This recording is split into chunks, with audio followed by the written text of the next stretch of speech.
sen kanssa. Hyvä.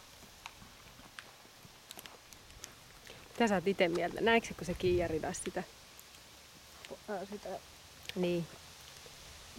Oletko se kisoissa nähnyt sitä? Niin. Säilytettiin jo tuntumaa. Mun mielestä se oli kans yhdessä noissa maajoukkuekatsastuksissa. Joo. Yhtään miten se meni siellä. Ei se, mun mielestä se ei kyllä siinä maajoukkueessa sit ollut niin loppuleireinä. No mä ymmärsin kans näin joo. Joo. Säilytä taas sen tuntuman siinä. Et päästä sitä ihan hirveän pitkäksi.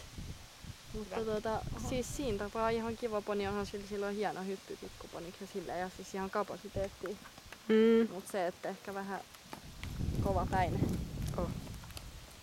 Onko se kovapäinen vai tosi herkkä?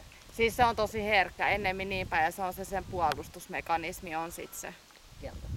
Mut se myös, että ne hyppäs sillä aika iso.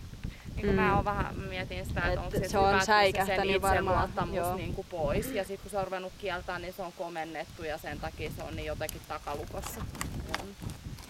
Sekin tekee, että sit